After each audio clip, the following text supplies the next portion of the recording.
नमस्कार. आज मी तुम्हाला अलीकडेच प्रकाशित झालेल्या एका छोट्याशा पुस्तकाचा परिचय करून देणार आहे.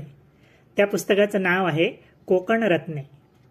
कोकणच्या लाल मातीतील सुपुत्रांची ही चरित्रगाथा वाचनीय आणि अनुकरणीय आहे. कोकण म्हणजे कर्तृत्ववान रत्नांची खाण आहे असं म्हटलं तर ते वावगं ठरू नये. याचं कारण भारताचा सर्वोच्च सन्मान असलेला भारतरत्न हा किताब देऊन या भूमीतल्या 6 व्यक्तींचा आजवर गौरव करण्यात आलेला आहे. शिवाय कर्तृत्वाचा असा उत्तुंग डोंगर उभारणाऱ्या व्यक्तींची संख्या इतर प्रदेशांच्या तुलनेत कोकण भूमीत सर्वाधिक आहे.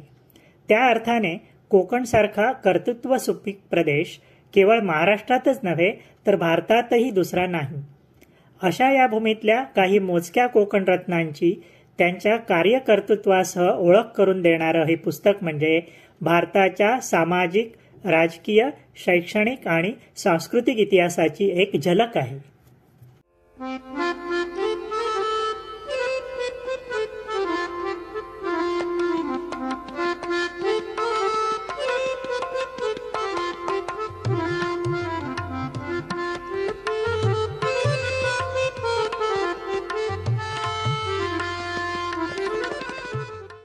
आचार्य बाळशास्त्री जांभेकर, प्राच्यविद्या पंडित रामकृष्ण गोपाळ भांडारकर, लोकमान्य बाळ गंगाधर टिळक, महर्षी धोंडो केशव कर्वे, रियासतकार गोविंद सखाराम सरदेसाई, नामदार गोपाळकृष्ण गोखले, महामहोपाध्याय पांडुरंग वामन काणे, डॉक्टर भीमराव रामजी तथा बाबासाहेब आंबेडकर, संगीतकार वसंत देसाई आणि बॅरिस्टर नाथ पै अशा 10 कोकण रत्नांच्या प्रेरक कार्याचा वेध घेणारं हे पुस्तक प्रत्येकाने वाचावं असं आहे. भारताच्या इतिहासात घेऊन जाणारं हे पुस्तक नव्या पिढीसाठी दिशादर्शक असं आहे. त्यामुळे शाळा महाविद्यालयातील विद्यार्थी, शिक्षक, पालक तसेच सामाजिक इतिहासाचे अभ्यासक, कोकणात जन्मलेल्या, कोकणचा अभिमान असलेल्या आणि कोकणच्या सुपुत्रांबद्दल कुतूहल असलेल्या प्रत्येकाने संग्रही ठेवावं असं हे पुस्तक आहे.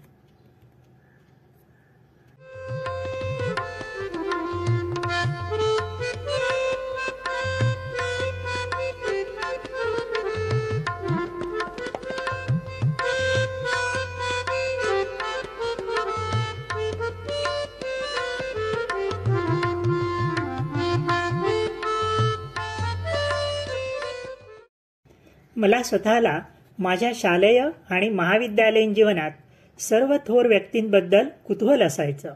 म्हणजे असं की एखाद्या व्यक्तीनं नेमकं काय कार्य केलं, ती व्यक्ती त्या कार्याकडे कशी वळली, तिला काही अडथळे आले का, त्यावर त्यानं कशी मात केली इत्यादी. मग मी ग्रंथालयात शोधायला सुरुवात केली तेव्हा असं लक्षात आलं की अनेक व्यक्तींची माहिती एकाच पुस्तकात सापडत नाही. शिवाय बरीचशी पुस्तकं ही विद्वानांसाठी लिहिलेली आहेत. सामान्य व्यक्तीला त्यातून काही कळत नाही. मग स्वतःच अनेक पुस्तकं वाचून त्यांची टिपणं काढली आणि त्यातूनच हे पुस्तक तयार झालं. 140 पृष्ठांचं हे पुस्तक पुण्याच्या मनोविकास प्रकाशनानं प्रकाशित केलं आहे आणि अगदी माफक किमतीत म्हणजे 140 रुपयांना प्रकाशकांच्या वेबसाईटवरून मिळू शकतं. तुम्हीही विकत घेऊन हे पुस्तक वाचा. तुमचा अभिप्रायही कळवा.